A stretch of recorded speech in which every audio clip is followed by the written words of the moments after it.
So there's a couple of unusual things that you probably won't use very often, but I want to cover them in this video just so you're aware of what they are and how they work.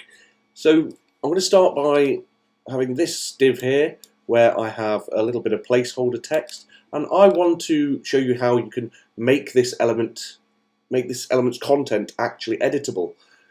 And we do that by simply going into our tag, our element, and typing in content editable. And this is a Boolean value, so if we don't declare this, it'll just assume that we don't want it to be true. So by default, content editable is set to false. If we then come in and type in content editable into our elements declaration, then it sets this to true unless we specifically come in and say false. Equally, we could say true, but this is implied anyway by just providing the argument itself. So I'm going to say div content editable, and you'll notice that now I can actually come into this div element and change the text in here.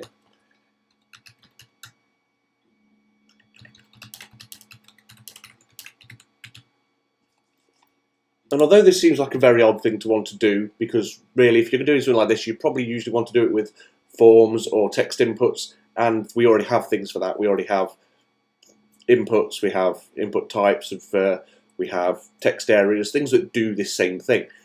But this, I would argue, is not in any way for that. You shouldn't really be using it for that.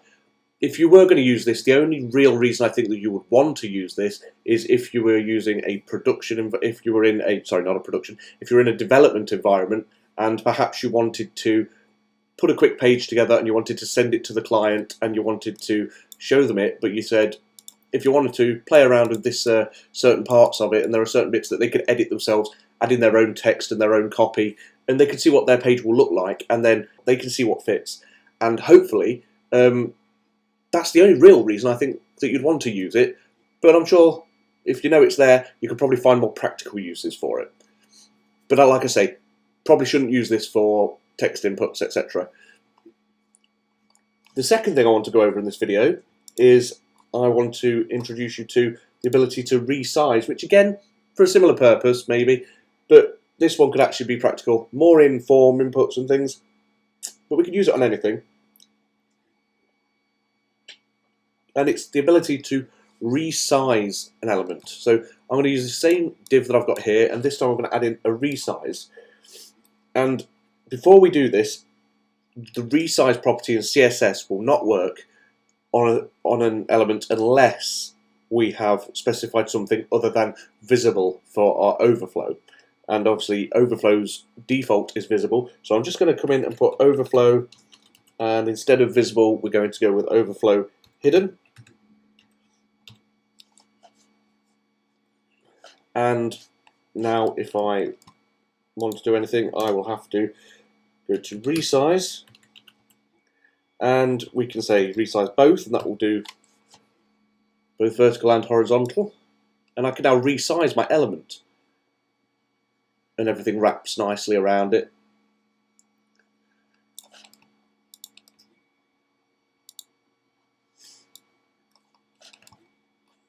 Or we can say resize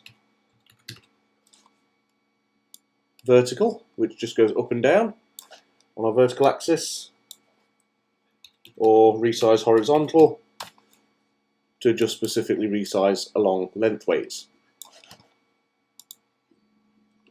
And this is a default behavior of a text area. If you've ever used a text area when creating a form, this is the default sort of thing that you usually get.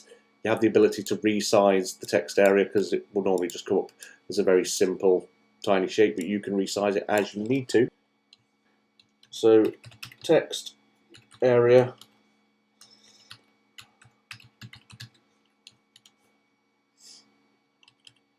let's just add some text in to start with. This is a text area. So this is what a text area is, and you notice it's similar to this.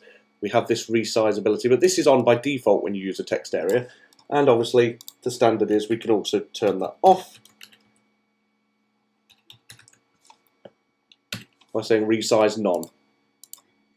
And now our text area has its set we can no longer edit this. So that is what the resize does in CSS, and it allows us to resize our elements.